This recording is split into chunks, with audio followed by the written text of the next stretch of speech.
Surely it's the same object. Whenever you want. As soon as you're done, start.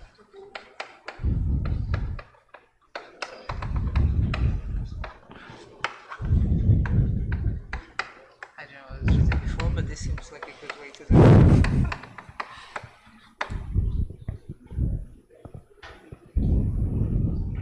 All right, let's start our afternoon session. It's my very pleasure to welcome Pietro, coming all the way from the University of Geneva to talk to us about black hole thermodynamics. Thank you.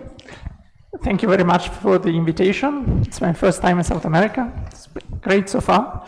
I decided to talk about black hole thermodynamics. This is a very old and established subject, so there is not much new. This all of a sudden went down. Can you still hear me?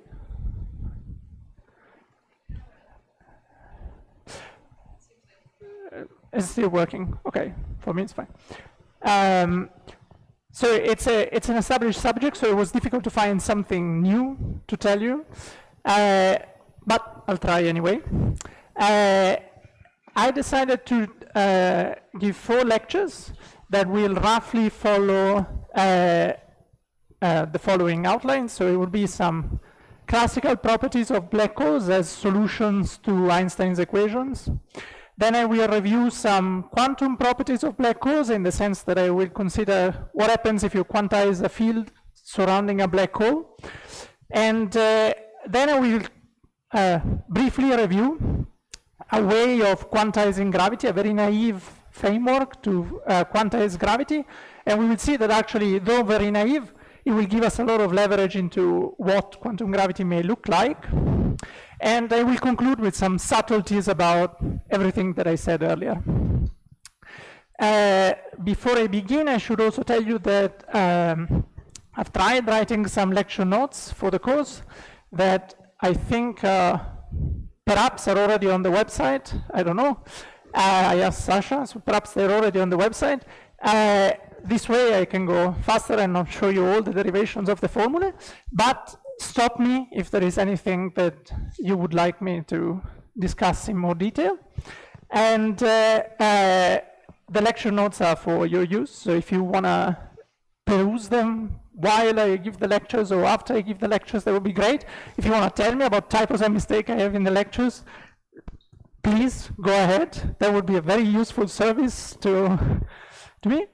And as I said, there is not a lot that I could say that is new. It's mainly a choice of topics within a giant field.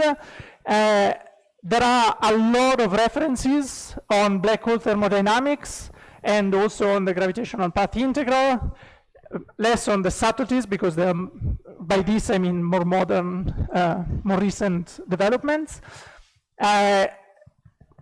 Many of them are available online, some of them are textbooks, but among the available ones, I was mostly influenced, and I would suggest you to read them because they are the original to these, by Simon Ross, Introduction to Black Hole Thermodynamics.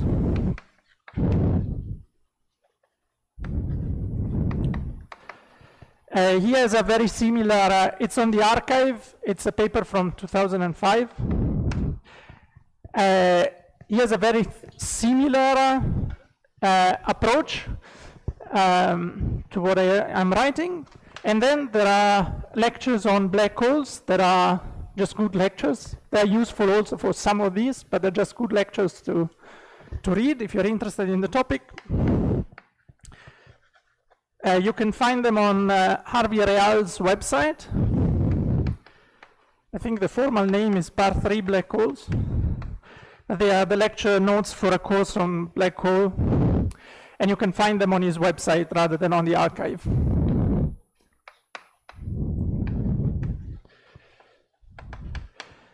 But there are many other references. I put most of them in the lecture notes. Well, I put all the ones that I could think of that I could read. I put them on the lecture notes, but many of the papers are very well worth reading, even after 50 years. Some of them have been, so some of them you can find online, some of them are not easily found online, but they have been reprinted in a book that surely you can find in the library.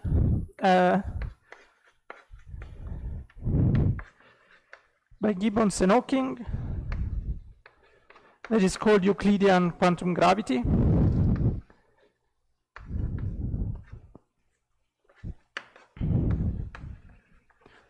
So this is really just a collection of all the papers that are relevant to Euclidean quantum gravity, but also wormholes and black holes.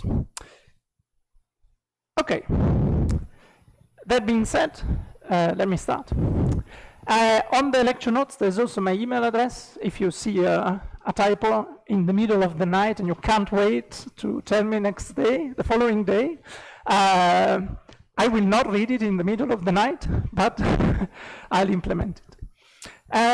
Okay, so let me tell you why you should be interested in black holes. One of the issues that you find when you do GR, when you try to quantize GR, is that the GR action, which starts with an R, contains a dimensionful constant, G, the Newton's constant.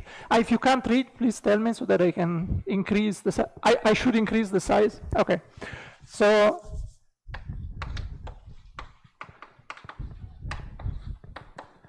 I'll try as much as I can, but if it will happen that I go towards a smaller font.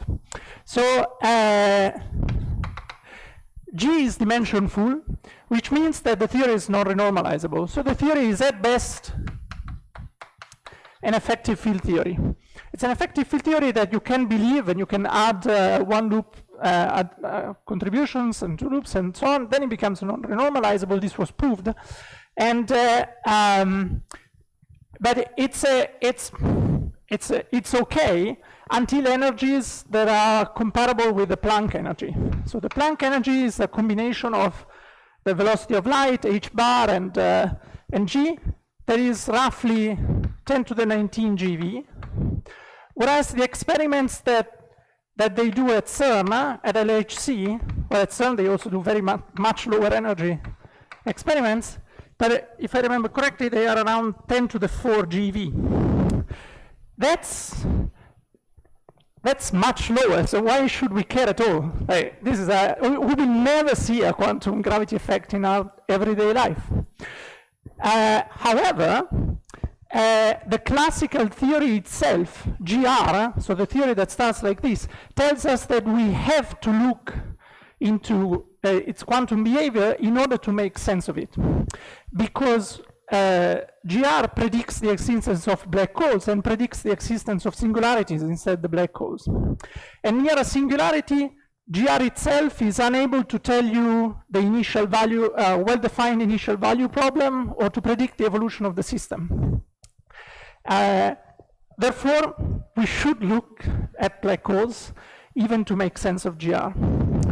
So classical black holes are solutions that present an event horizon. We'll assume that you have at least seen the Schwarzschild solution and that you are happy to accept that there are black holes with a charge and some angular momentum. You don't need the form of the Kerr-Newman metric in your head, but it will help. So classical black holes are good solutions to the classical solutions, to the classical equations of motion, apart from the singularity, and even inside the event horizon, it's all fine. But they display very curious properties that show that they look exactly like thermal objects. You would really like to interpret them as thermal objects, but it doesn't make sense, because a black hole, by definition, is something that doesn't emit anything, so it cannot be a thermal object because there is no radiation that can come out of it.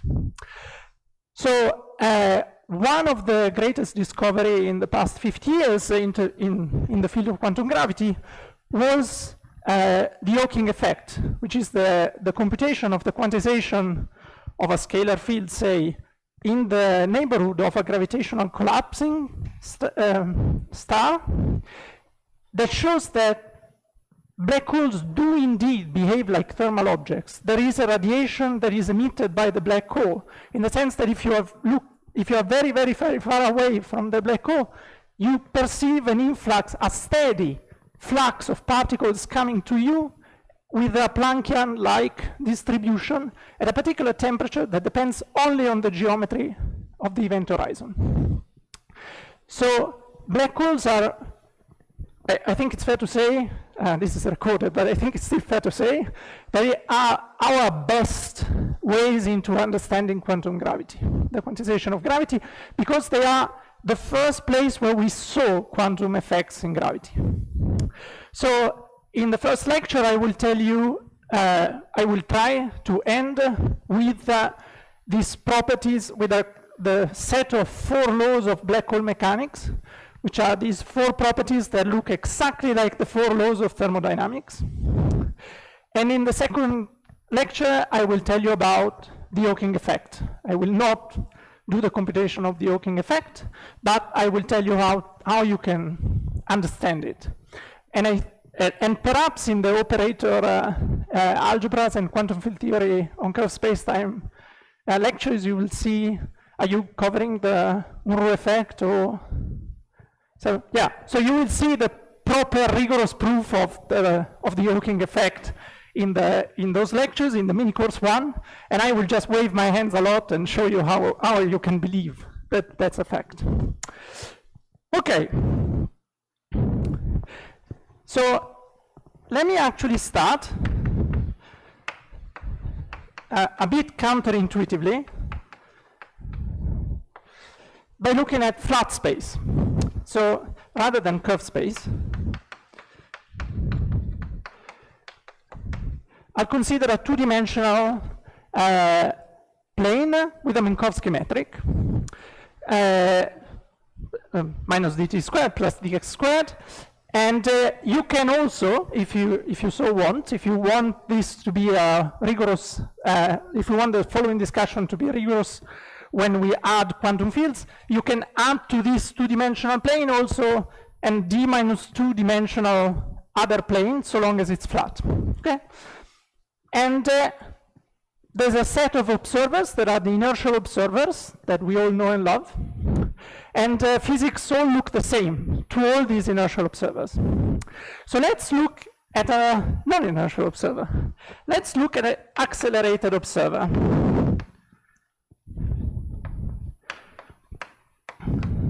So with a constant acceleration alpha in her reference frame.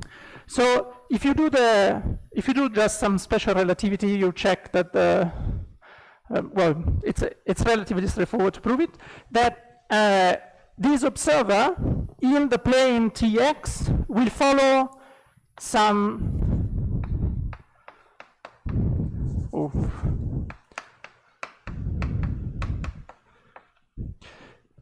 will follow the word line of this hyperbola. So in the Tx plane,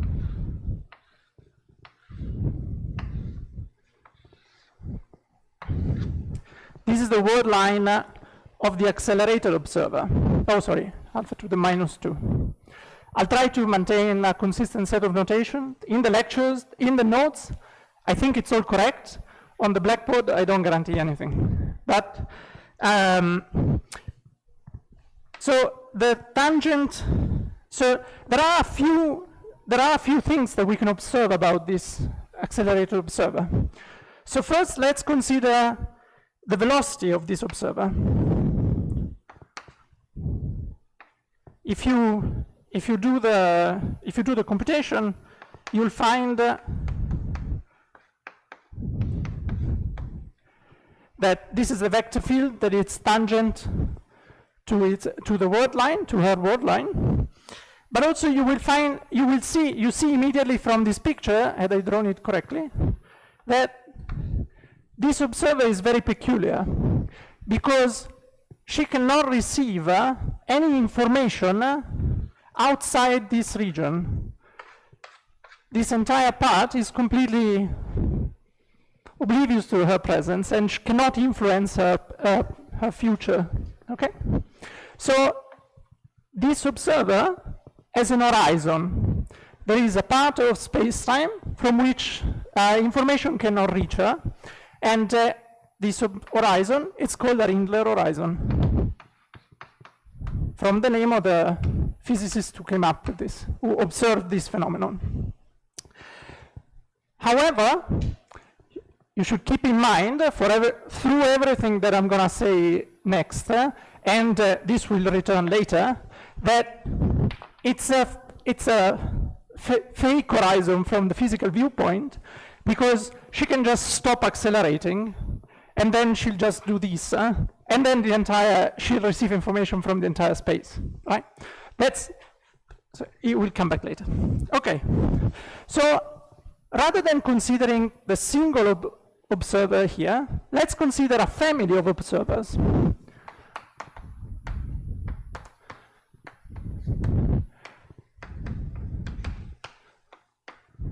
There are all orbits, so whose world lines are orbits of this vector field. So all these orbits have the following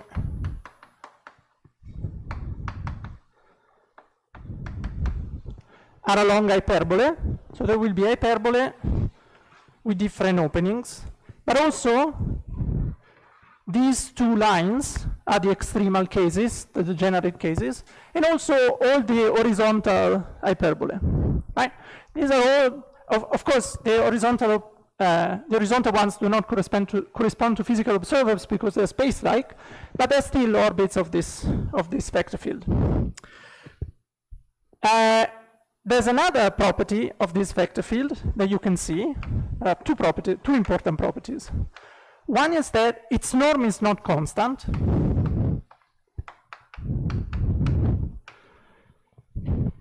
And the other one is that this is flat space, so it's easy to compute the derivative on the vector field. This is just, you just take the derivative and you'll see that there is a 1 here, and there is a 1 here, but since you switched, it's a -1. Since you switched the order, it's a -1. So this is antisymmetric, so this is a Killing vector. So this generates an isometry. In particular, it generates the boosts. So an accelerated observer follows an orbit of the generator of the boosts. You can also compute the acceleration of all these observers. And there's a formula, right? So this is always, this is the acceleration that you just compute in normal special relativity. U is the word line, it's the 4 velocity, the 2 velocity in this case, of the observer, and here U is the normalized one. So U, and if you compute the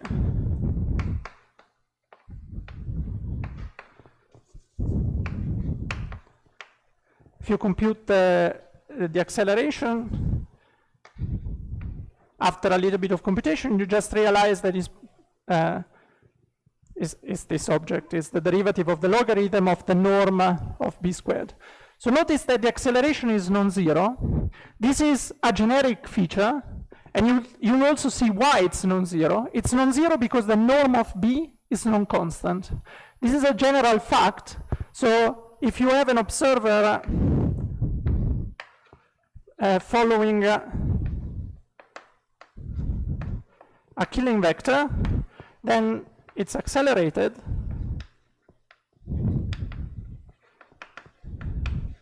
if the norm of the Killing vector is if the length, technically, let's write length,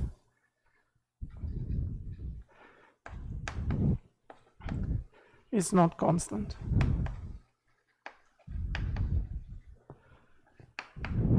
Okay, so you can compute the magnitude of this vector as well.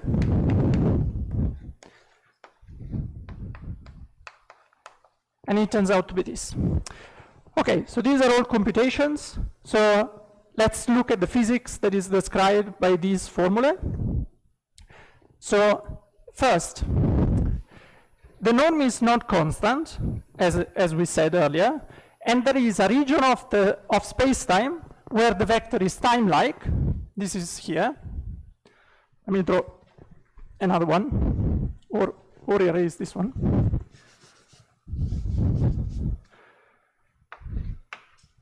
Here the vector is time-like, and we call this the right wedge.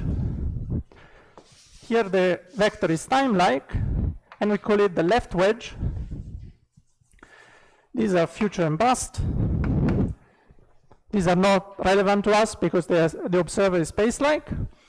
But there's also the degenerate case, which I call mathcal n, which is the union of the axes, and here the vector is null. Moreover, you can check that there is a point in space-time, the origin, where the vector is actually 0.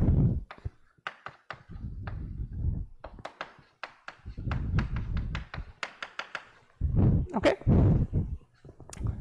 So this is for the geometry. Let's look at the physics perceived by the observer following this vector. So she will feel an acceleration. This is the acceleration measured by the accelerometer that she's carrying. She will feel this acceleration, and this acceleration will diverge as if she increases the point, the x equal, if the initial conditions change, and if she goes near the n part, which is the Rindler horizon, of course, right? We already called it the Rindler horizon.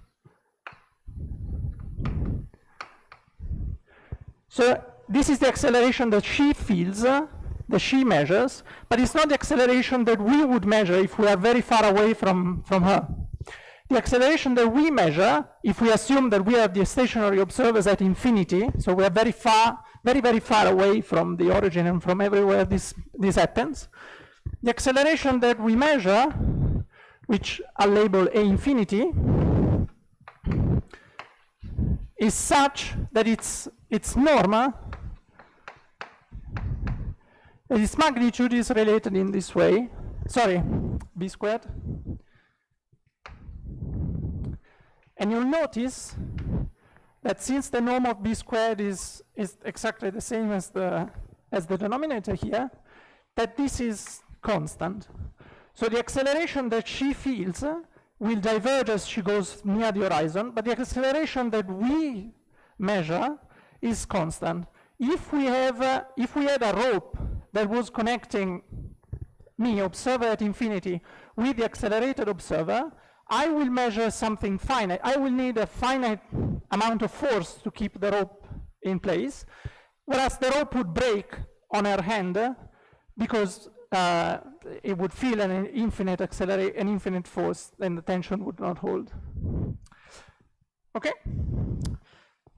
So there is another property. There is another important property of the generator of the boost that will be relevant also later, which is that BA is normal to the Rindler horizon. So if I have a surface, if I have an hypersurface that is defined as some level set of some function, then the derivative of the function is normal to the level set. That's just the definition of the gradient. So you can check that this happens. You lower the index on the vector, and you can check that that BA is equal to alpha divided by 2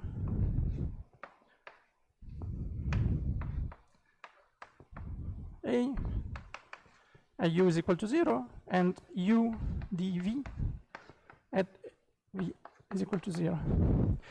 So, sorry, I didn't tell you about U and V. Ha.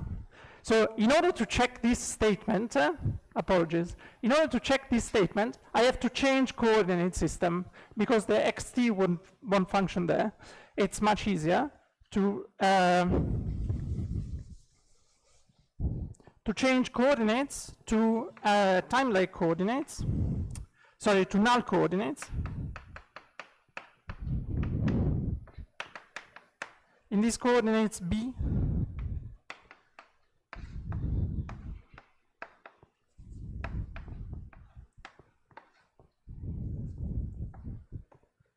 and now you can check what I said earlier. So you can check that B is normal to the surface.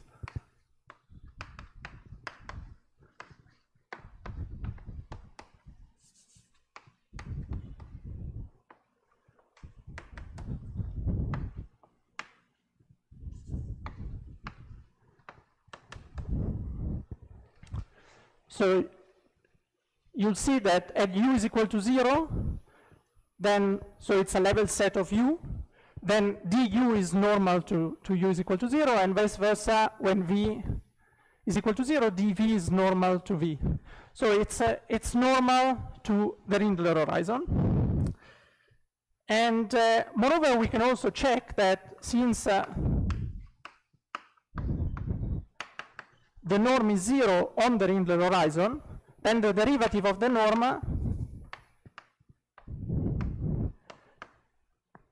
on the Rindler horizon will be necessarily proportional to the normal, which is also the vector itself, right? So, in fact, you can check that the derivative of b squared on n is equal to minus 2a ba on u is equal to 0, and 2 alpha ba on v is equal to 0. Okay? And the last thing to say before we leave our Rindler observer, our accelerated observer in Rindler space, which I call the Rindler observer, not just me, like everyone calls it the Rindler observer, is that we can define adapted coordinates. So an adapted coordinate is a coordinate such that the killing vector is the derivative in the direction defined along this coordinate. So we can define adapted coordinate eta, say, xi, such that b, a, the eta a, and xi is just there for the right. The change of coordinate I wrote in the notes, but I can give it here.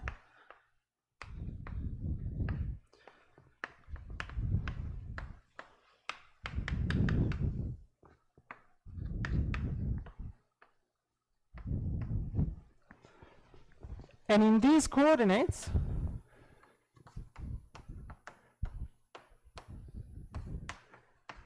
the metric is conformal to Minkowski.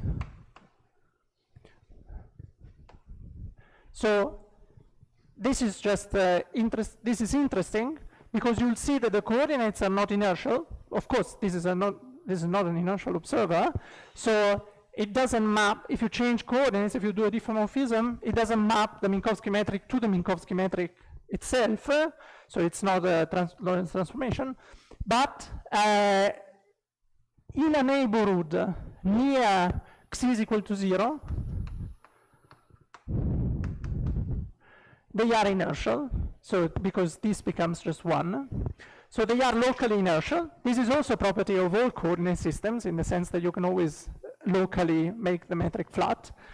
And curiously, you'll see that xi is equal to 0, in this case, corresponds also to the word line with constant acceleration alpha that we started with. This is not by chance, it's because I made sure that the coordinates was filling that. There's another way, there's another set of coordinates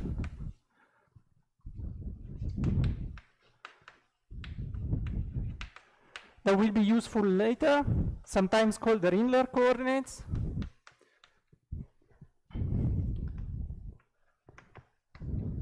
We define rho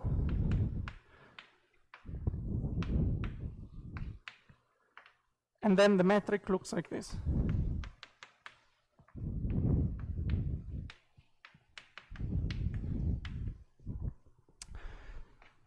Okay, so far this is just a curiosity. Later this will become a crucial part of the entire discussion. So remember this metric. If there is something to learn out of these first 6 parts, is this metric.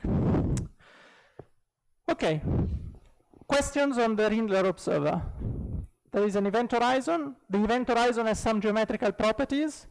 It's generated by a killing vector. It's the null set of this killing vector. So since the killing vector has a non-constant norma, the observer feels an acceleration, but there is a way of making the acceleration constant, and that's by looking at infinity, but from infinity. And it's normal to the null set, and there are adapted coordinates. Questions? Sorry, say again? Yes, sorry, yes. So these coordinates are on R. But you can change the coordinates so that it covers patch by patch. Covers the entire thing. Other questions? No? Okay, so let's do something more fun. Let's look at the Schwarzschild horizon.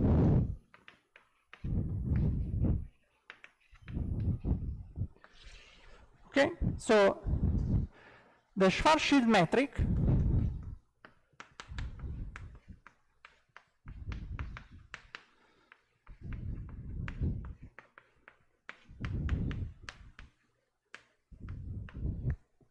has this form where f of r and d omega squared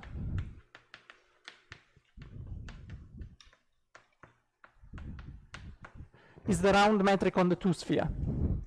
Okay, so the Schwarzschild metric was just written a year after the 1915 paper by Einstein. It was written in 1916 on the trenches, literally. And it was a little bit of a mystery until they found, because there is an apparent singularity when r is equal to 2m, but there is, famously, a way of crossing this apparent coordinate singularity by introducing Eddington-Finkelstein coordinates and going inside the horizon. And there is also a way of constructing the maximally extended space-time that contains the Schwarzschild patch, the Schwarzschild metric. And this was found by many people. I think all of those of you who know about this will have called them the Kruskal-Sekeres coordinates. But in fact, many people found the Kruskal-Sekeres coordinate before Kruskal and Sekeres. Oh, also, I'm not pronouncing Sekeres correctly. I mean, it's just, this is how it's written. Let's see. Res. But these coordinates were also found by Singe, and also Fronsdal. So this is from 1950, this is from 1959, so it's 1 year, so this is 1 year before the Kruskal-Sekeres, this is 10 years before these coordinates. But in any case, with these coordinates, you can construct the maximal extension of the space-time, meaning that all the geodesics that you can construct will either end in a singularity or will be incomplete, or they will be complete. So in these coordinates, which are u, v, theta, and phi, the metric looks like this.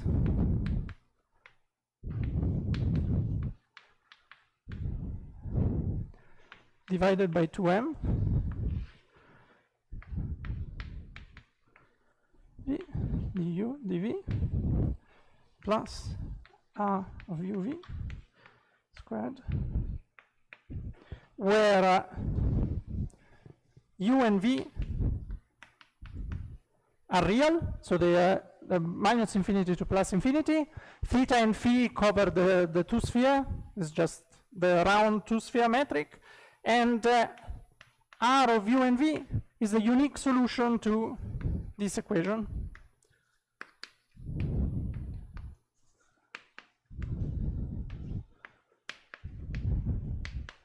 So it's defined implicitly by this equation as the unique solution. With a sleigh of hand, G has been set to 1. This dimensionful constant that was plaguing our life, I just set it to 1. C has always been 1. You have noticed in the Minkowski metric, C is 1. H bar will also be 1 in tomorrow's lecture. K, the Boltzmann constant, has been 1 forever. It will never be different from 1. I will reinstate them just for two formulae, the temperature and the entropy. Yes?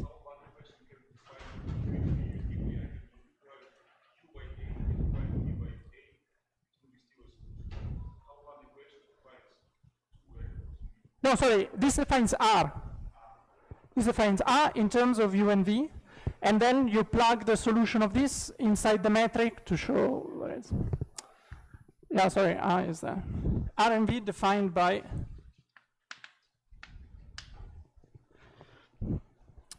okay, so let's put the coordinates u and v on the two axes, on the two diagonal axes, because we can, so that it looks even more like that one.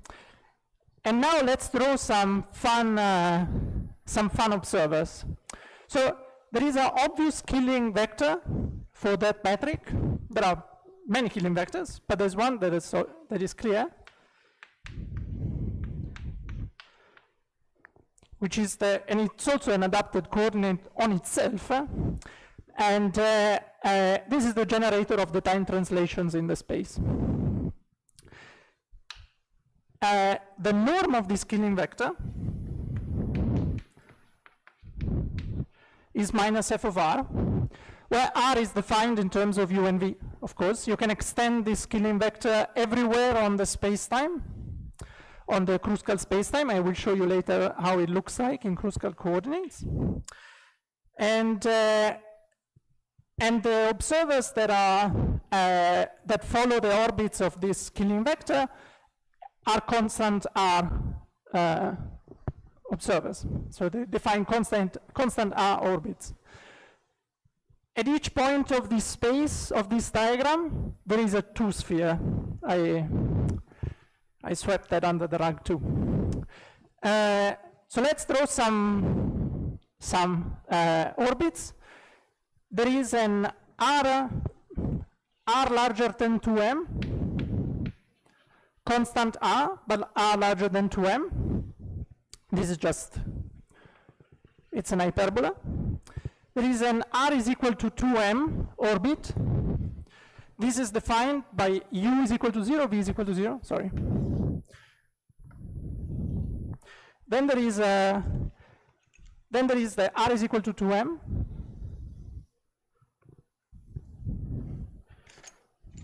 And then there is the r is equal to 0.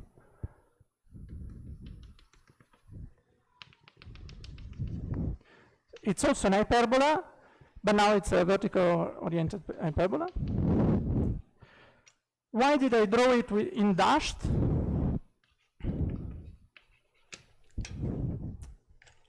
because r is equal to 0, it's not just a coordinate singularity, it's not a problem with the Schwarzschild coordinate, it's a real singularity of the spacetime, so you can compute a scalar in the spacetime. You can compute Riemann squared, that's called the Kretschmann scalar, and you can show that that scalar will diverge at r is equal to 0, but because it's a scalar, it will take the same value in any system of coordinates, so it's really diverging at r is equal to 0. So there's a singularity at r is equal to 0, and everywhere between these two hyperbola, everywhere else, it's the maximal extension of the Schwarzschild solution. It's a Kruskal-Secker spacetime. Okay, so you see that immediately this has a lot of similarity with the previous case.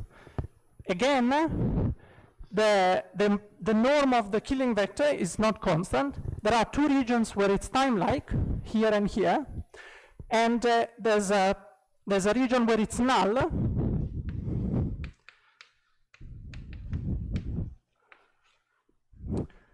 and then there is a region where instead is space-like, and this is inside these two. The similarity between the Rindel horizon and the Schwarzschild horizon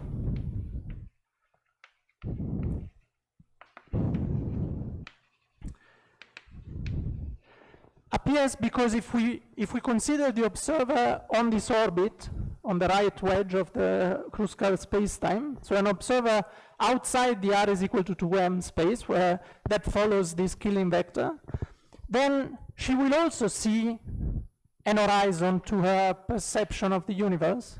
So there will also be a part of the spacetime that from which no information will reach. Okay, so this is why it's called the Schwarzschild horizon 2. It's also straightforward to compute the acceleration measured on the orbits of K.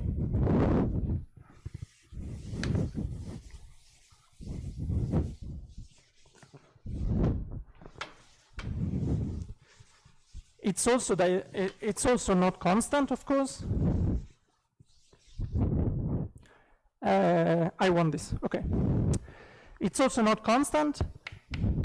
You compute it in the same way as you did earlier, so you normalize the word line, so that is u squared is equal to -1, so you normalize the full velocity, and then you compute the derivative along u, and then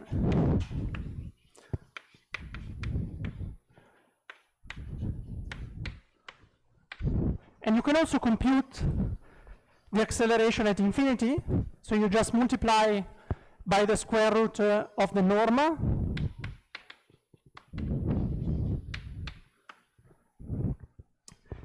In this case, you'll notice that this doesn't, so again, as before, we see that A diverges at the horizon. So A, when r is equal to 2m, f vanishes, so A diverges at the horizon. And it increases as I'm going towards the horizon, as the observer is going towards the horizon. A infinity is not constant now, but it is still finite at the horizon. So A infinity on n, when r is equal to n, it's just m divided by 4m, 1 over 4m. Okay, so again, this is the force that you need to keep an observer, stationary observer, at near the at the horizon from infinity. It's the same interpretation as earlier. In Kruskal coordinates,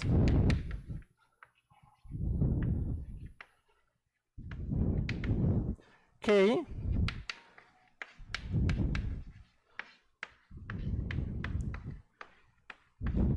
so again, it has the same structure as B. Where is B in Kruskal coordinates? Ah, there it is. And you notice that alpha has the same role as 1 divided by 4m. It's all very similar.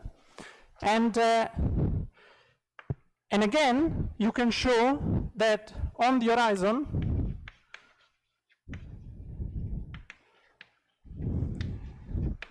k squared is equal to 0, that's obvious, that's how we defined it. K is normal. And the derivative, so since this is constant on the horizon, its derivative, it points in the same direction as the normal, so the derivative of k squared is 2m ka and 1 divided by 2m ka. Okay. And also, in this case too, there is a, what do I want to write it? There's a point where k is equal to 0,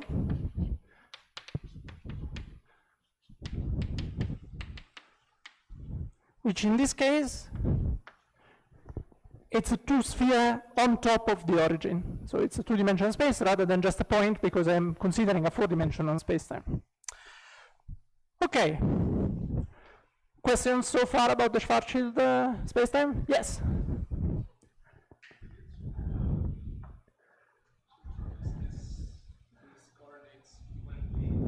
Yes?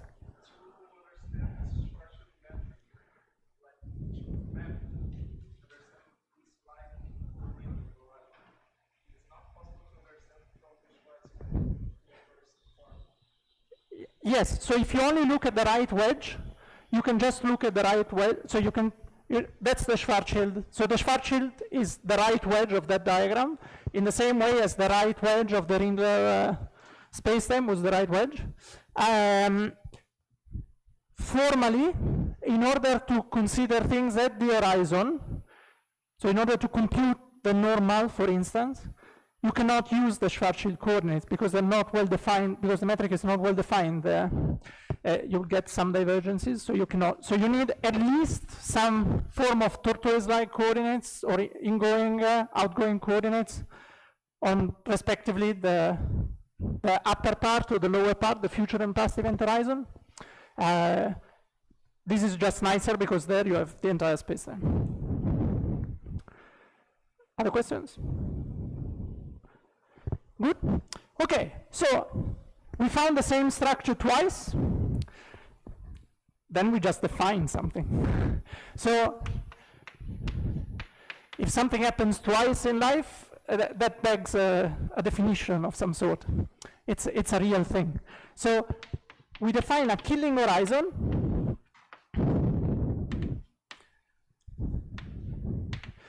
to be a null hypersurface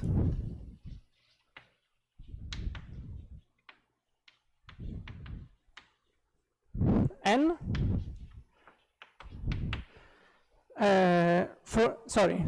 such that there exists a killing vector Xi normal to N. Okay? We also define a sub killing horizon. We define a bifurcate killing horizon.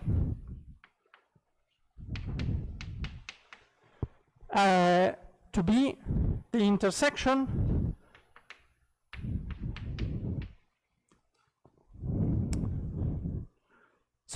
it's the union of two killing horizons that intersect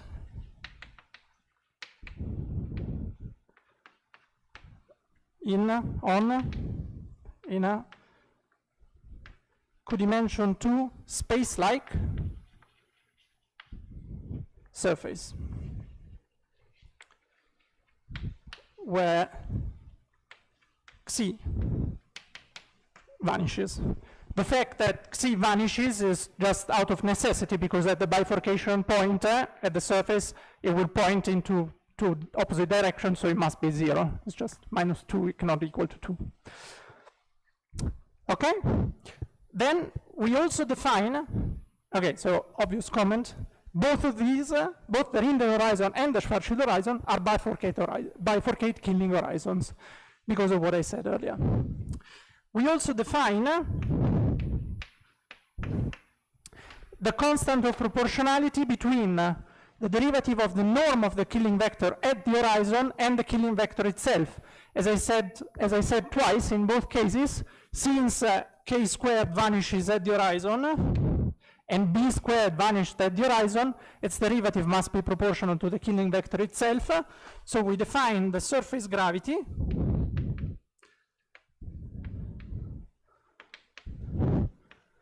kappa via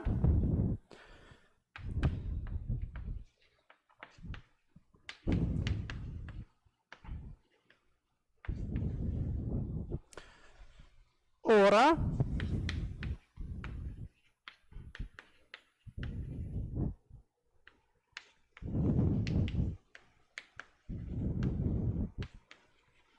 this you'll find more commonly in books. This is equivalent, but it's just, this is how it's more easy. I find it easier to introduce it in this way. So, observation. Do I need, which do I need? That. The surface gravity, despite what my definition looked like, so I think you're falling asleep because you didn't stop me here, because here it's also not well posed. This for real is not well posed, in the sense that if I change the normalization of the Killing vector, which I can always do, by a constant, say, then the surface gravity changes by a constant. So in order to define the surface gravity meaningfully, I have to define it with respect to a constant, with respect to a specific normalization of the Killing vector that defines the Killing horizon.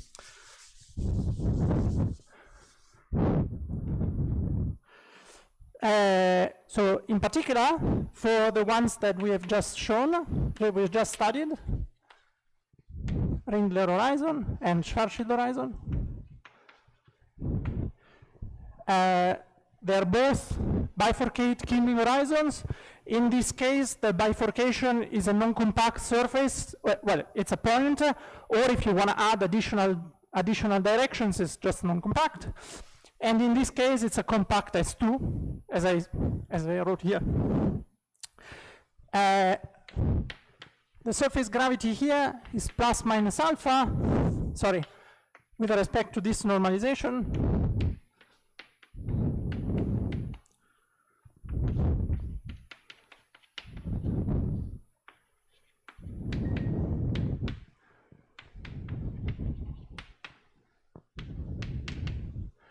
Was plus or minus 1/4m.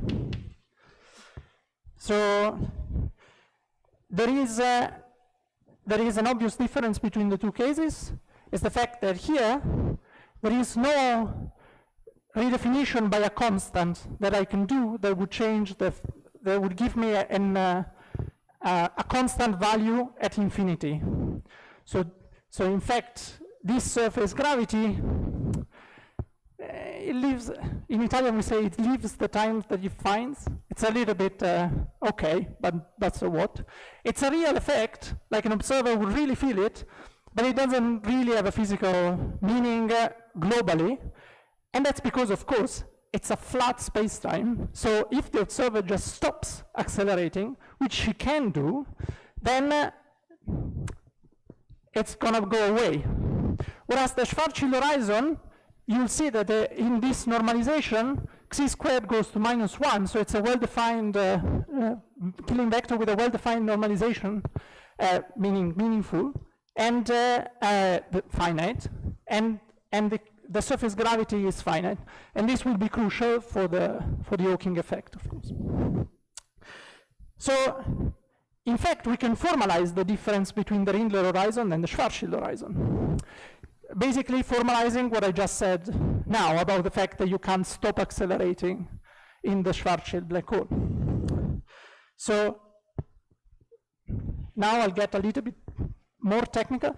So stop me. Other questions on this definition? Okay. So now I'll get a little bit more technical. So consider a family of observers, which the technical way of saying is that they are inextendable time-like curves, gamma alpha, They don't have to be geodesics. Neither of the observers that we consider are geodesics because they are accelerated observers, but they are time-like non-extendable. Then we say that if there exists a non-empty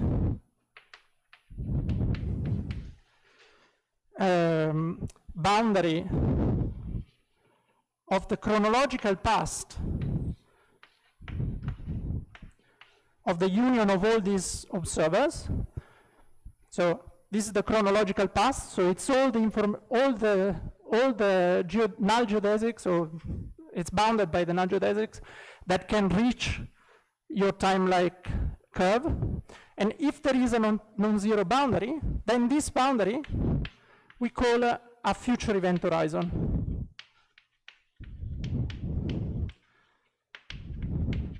This is the formalization of how I defined the Rindler horizon and the Schwarzschild horizon. It's just the boundary of all the space that can influence my observer.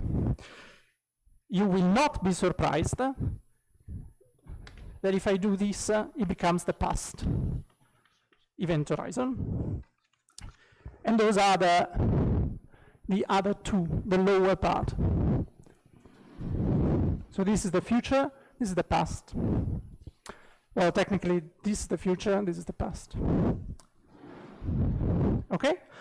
So what's the difference between the two?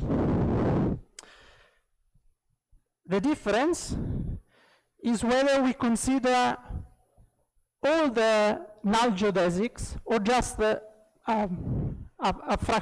percentage of them. So if you consider asymptotic null infinity,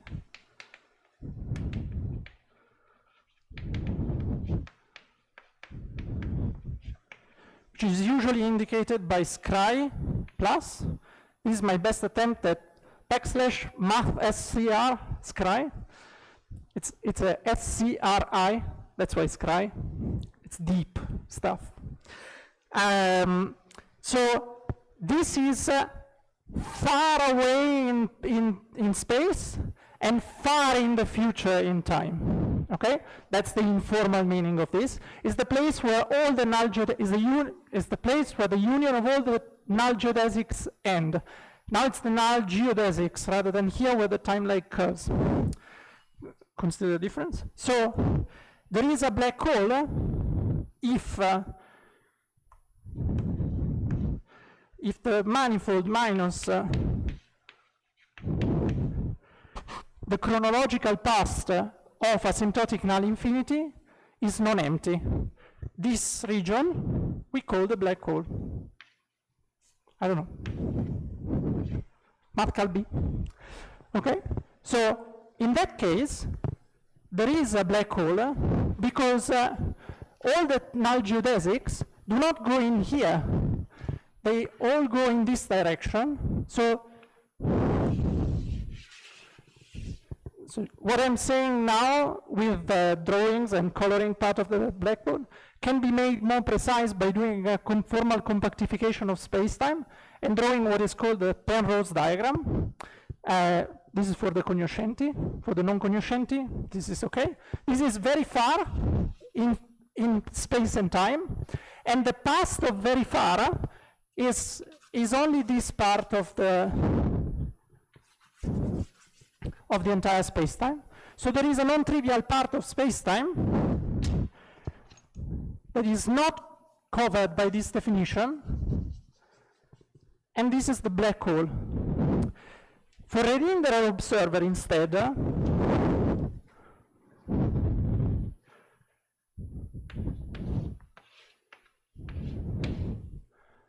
it's true that she follows this line, but far in time and space also includes here.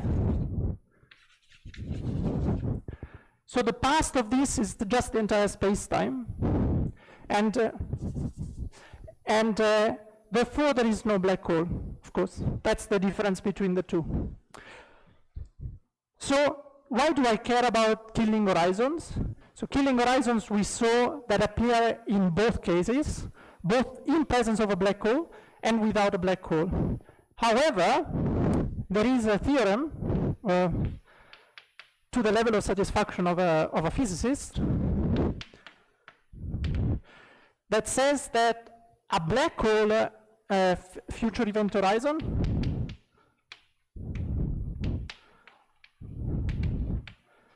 can always be extended to a bifurcate killing horizon. This holds for the Kerr-Newman black hole, which is the most generic black hole that we have in 4 dimensions, and in asymptotically flat 4 dimensions. And it also holds for Schwarzschild, of course, because I just showed that it's, in fact, its entire event horizon. And this justifies why we're going to look at bifurcate killing horizons and their properties. Questions so far? Okay. So, there's a 1973 paper by Bardeen, Carter, and Hawking that they wrote while they were at Les Houches, which is a very nice ski location in the Alps, near Geneva, in fact. It's the last exit of the highway before the Tunnel de Mont Blanc. And they were responding to a paper by Bekenstein that I will review tomorrow that suggested that black holes have an entropy. And the paper is called The 4 Laws of Black Hole Mechanics. And it gives all these properties of bifurcate killing horizons that I'm gonna tell you about next. And then it concludes saying they look like the laws of thermodynamics, but of course it's complete, it doesn't make any sense because black holes do not emit, as I said at the beginning. Then Hawking sat down, did the computation, and in 1974 had a completely different idea. So, yes?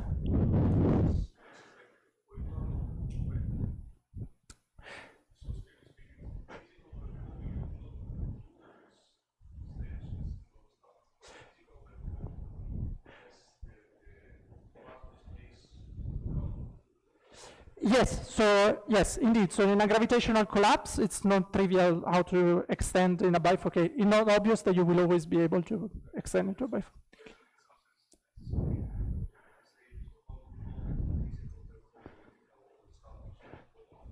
Yes, so the difference between the Uru effect and the Hawking effect is precisely this. Is the fact that the Uru effect can be proved for all the bifurcate. So tomorrow I'm gonna prove that to some level.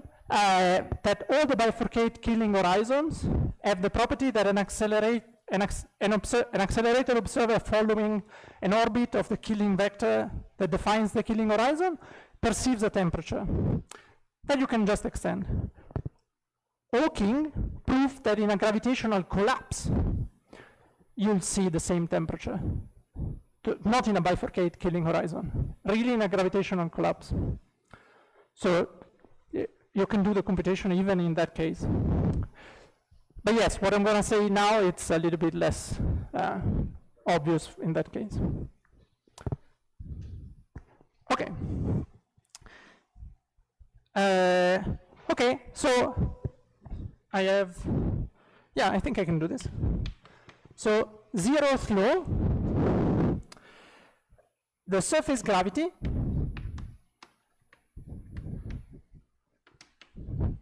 is constant on a bifurcate killing horizon.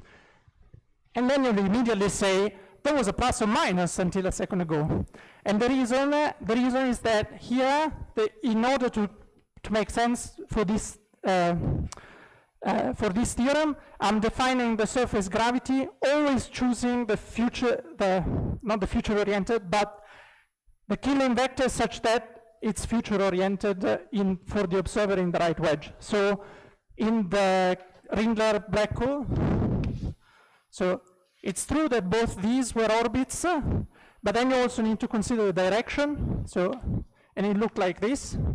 And this had surface gravity 1 over 4m, and this had surface gravity minus 1 over 4m. So you flip the sign of the killing vector. As I told you, the surface gravity changes if I change the normalization of the killing vector by a constant, and you consider these killing vectors, and then the surface gravity is constant. Okay, you had a question? This is true independently of the normalization. Then the normalization is just to give it a physical meaning. The killing horizon of the Rindler spacetime is a real horizon, has a surface gravity alpha. Then the point is whether I can say that's the temperature of the black hole. That requires a normalization. Okay, so this in fact is relatively straightforward, and I can even prove it. So, well, okay. I will not prove how you get to this formula, but I'll tell you what you have to do. So you use Frobenius theorem for the killing vector, so you consider the antisymmetrization of xi, nabla xi, and then from that you multiply by xi, and the final result is that you can find a formula for the surface gravity. Let's put it in this way.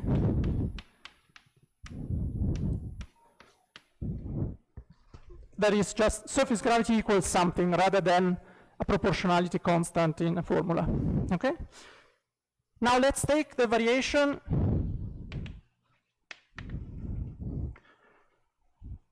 along a vector field TA that is tangent to n.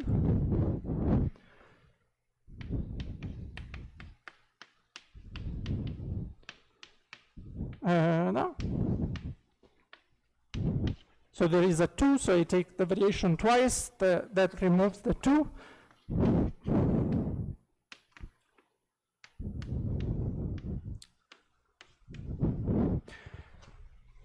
But then the second derivative of the killing vector is proportional. I'm sorry. Okay, let's do this. Well, using the killing vector lemma, you can exchange the second derivative of xi for the Riemann tensor.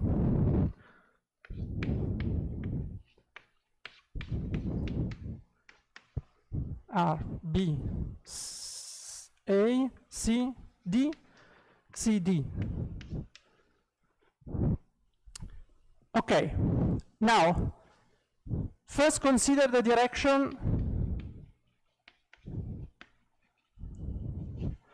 along n, which means taking Tc equal to xi. So I'm going along each generator of the killing horizon, and then you have xi, but in CD. But the Riemann tensor is antisymmetric with these two indices, so that's 0. So now you've showed that it's constant on all the generators. The only thing that you have to check is that it's constant on the bifurcation surface.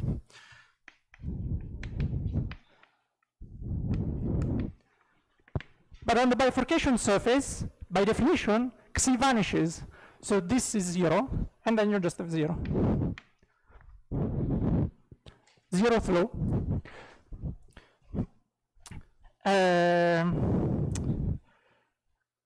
Okay? So notice that here I've not used the fact that it's GR. Right? I've not used the fact that the Lagrangian is the integral of the Ricci scalar. I could have any theory that is the diffeomorphism invariant, so including higher derivative corrections, the effective field theory, including one loop effect, this will still hold. So now I'm going to give you the first law, not in the original format of Bardeen, Cartan, and Hawking, but in the most recent available format. Well, roughly, I mean, I don't do this for a living, so it could be that there is some corner of the literature where this is not true. Please tell me if that's not the case. So now you look at any Lagrangian that is diffeomorphism invariant, which means that it's formed out of GAB, the metric, out of fields, out of the Riemann curvature, out of symmetrized derivatives of RABCD, and derivatives of the fields.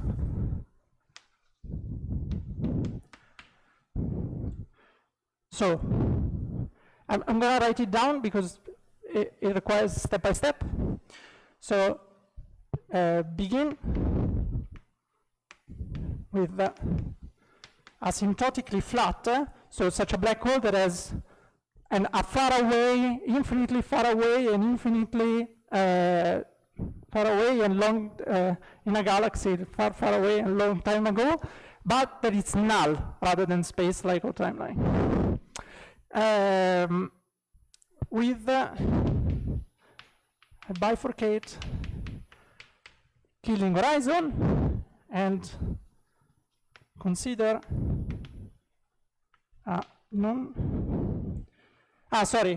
stationary. So there is a killing vector that is time-like at infinity, where Star Wars happens. And consider a non-necessarily stationary. It could be stationary, but it could also not be. Asymptotically flat solution of the linearized equations of motion around the black hole.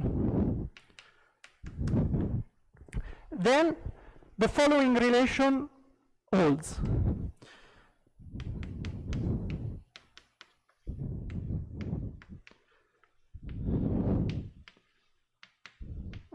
Delta Ji.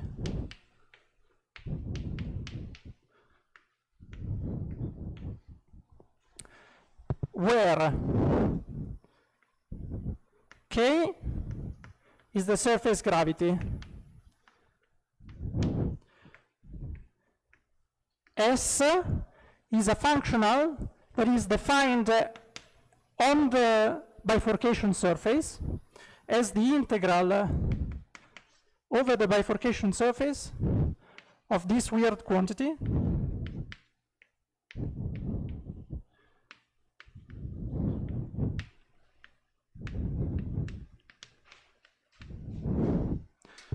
where this is the derivative, the fractional derivative of the Lagrangian with respect to the Riemann curvature. This object is sometimes called the binormal.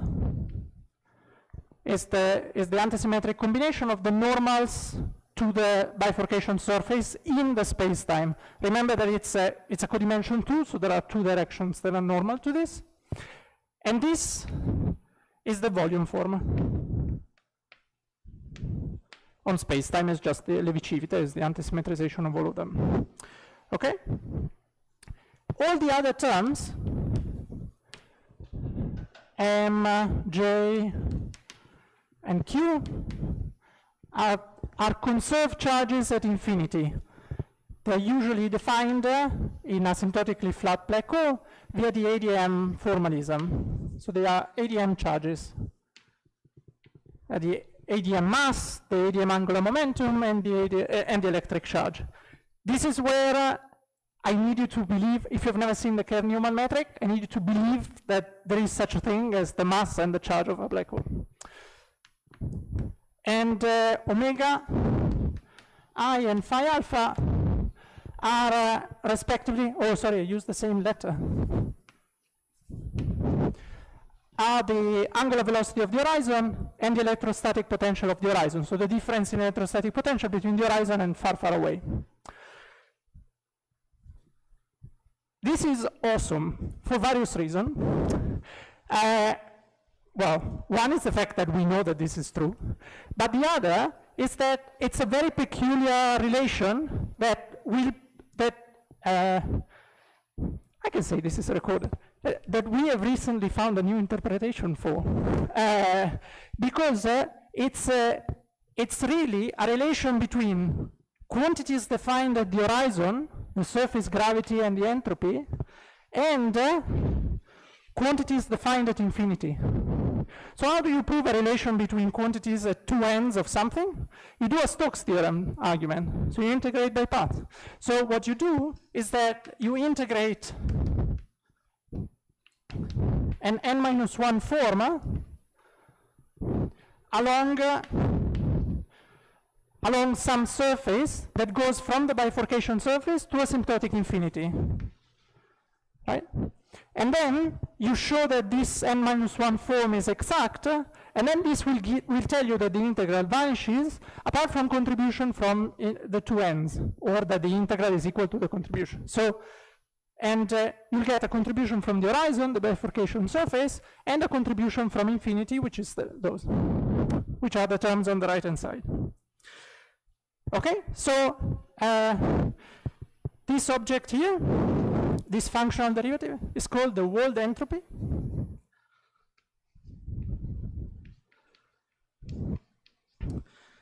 From Robert Wold, who wrote a fundamental paper on this. Well, he introduced the quantity. But take a simple case of GR. Then the Lagrangian is 1 over 16 pi r, which is R ABCD, ABCD, GAC GBD. Now take the derivative with respect to R. This will tell you that, so the derivative is simply RAB is just GAC GBD. So this is the integral over the bifurcation surface of GAC GBD and CD epsilon AB C3 Cn. What did I call it? CD. And this, if you do the computation, is equal to the integral over sigma of the volume of sigma, and this is just a quarter of the area of the horizon, which we will see tomorrow is the Bekenstein-Hawking entropy. So the world entropy is the generalization to any diffeomorphism invariant theory of the Bekenstein-Hawking entropy. The second law stops being as general.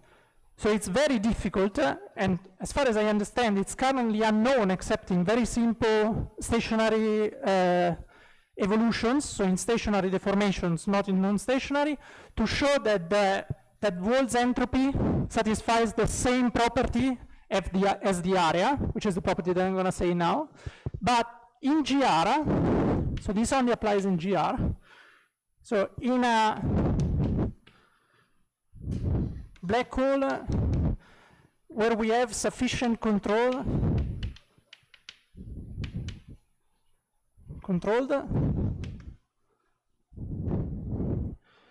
over time evolution. The formal way of saying this is that it's strongly asymptotically predictable. So you consider the time evolution of from the initial value surface, and you look at the evolution of the black hole, and then you can show that the variation of the area of the horizon is always non-negative. It's always non-decreasing. It's non-trivial, and from what I understand, it's not solved apart from linear perturbations. The reference, it's Aaron Wald's paper, that the world entropy satisfies the same property. And then we have a third law with minutes to spare.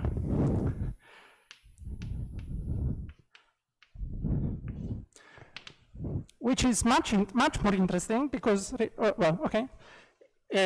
Also in GR, this is the formulation by Israel, a physicist, a sub-extremal black hole cannot become extremal in a finite time by any continuous process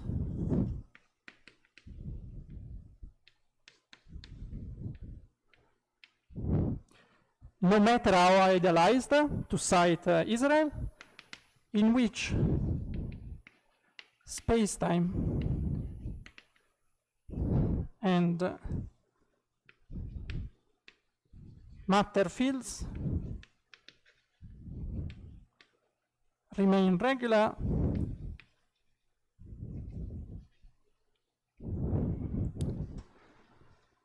and obey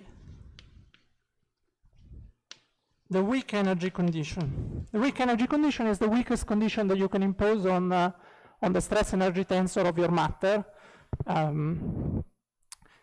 There is weak, strong, and dominant. So, one of the most exciting piece of work that happened in some corners of mathematical GR in the past years was to prove, so this is 1973, Bardeen, Carter, and Hawking.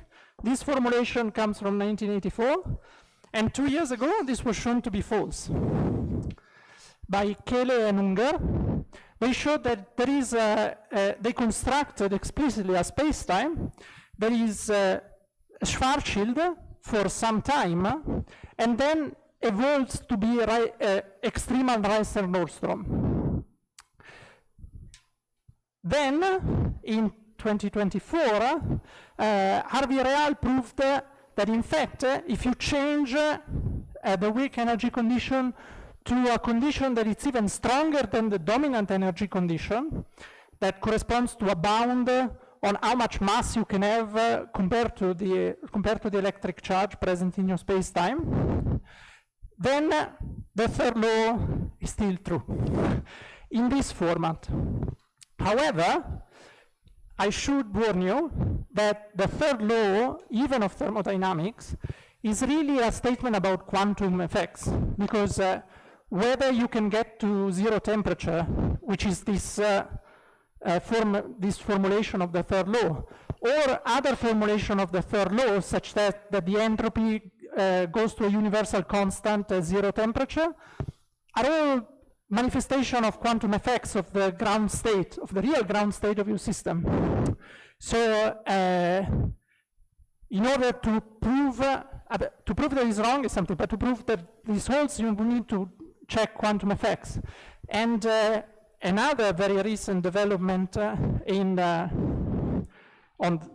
some sense on the third law was to show that indeed if you evolve, if you consider a Reissner-Nordstrom like, so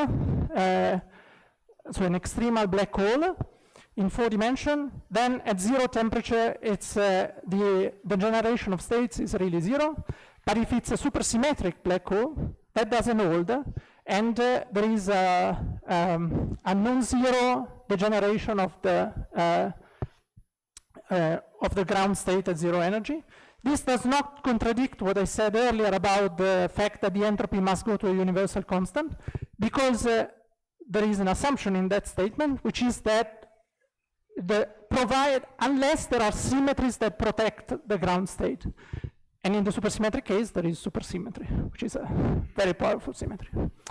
So the last comment before I open to questions is that I hope it's clear, but I'm going to say it anyway, that these do resemble the 4 laws of thermodynamics. You take a system, an isolated system, then the temperature is constant on the system, on the body that you're considering. The variation of the energy, so now you have to reread this entire thing in the opposite order, but the variation of the energy is proportional to the entropy and these have to be interpreted together. But the variation of the entropy, the energy is proportional to the product of T times ds, plus whatever other work you do on the system, so the PDV part, or mood in dn if you have a grand canonical. This interpretation of the first law is consistent with the interpretation of the area of the horizon as the entropy of your system, because the entropy of any finite system will increase in time. And of course there is the third law, which is debated, but it almost really looks like black holes are thermal objects. But that's nonsensical, because black holes do not emit. So tomorrow, I'm going to show you that black holes do emit radiation if you look close enough. Okay, thank you.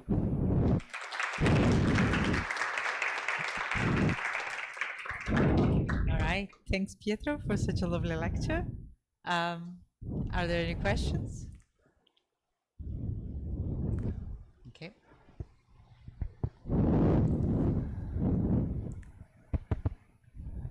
Okay, thank you. So can you comment what happens in a situation with these four laws when we have different backgrounds? I mean, not asymptotically flat, but for example, a de Sitter or on de Sitter? Yes, so you can prove that everything still works. So the first law works.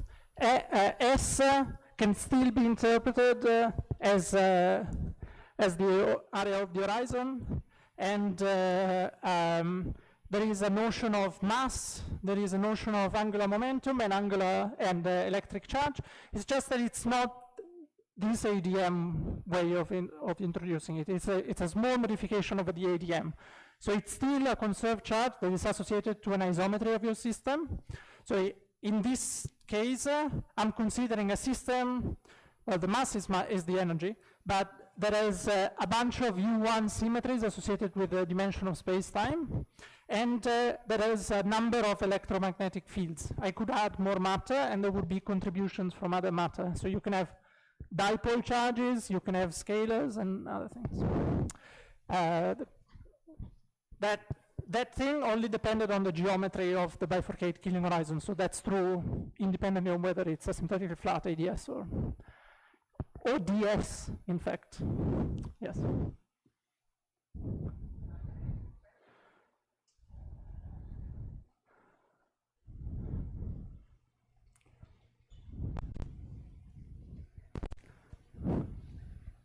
Thank you.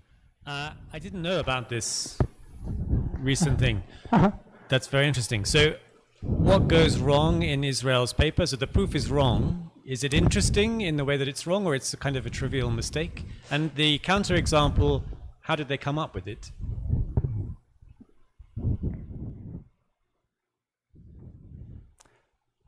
I don't know whether I know the answer to either of these questions. So,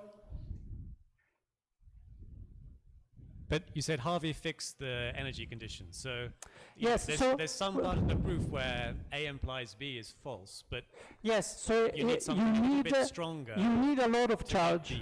You need a lot of charge. Whereas if you assume that your space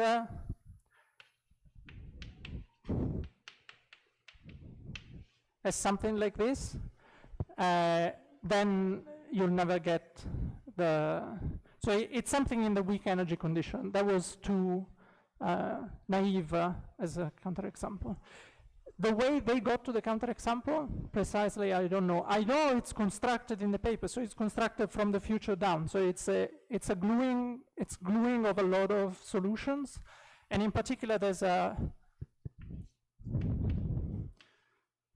part of the event horizon where it's really Schwarzschild, and then at infinity, so there's a finite retarded time where it's really Schwarzschild, and then at infinity it just goes to Reissen-Nordström, extreme Reissen-Nordström. The solution is smooth, or it's got discontinuous partial derivative? The solution is smooth in this sense, but it goes to an extremal black hole where something falls. Yeah. Thank you. Okay. All right. If a student has a question, a quick question, I'll allow it. No? All right. So thanks again. Thank you. I look forward to tomorrow's lecture. Thank you.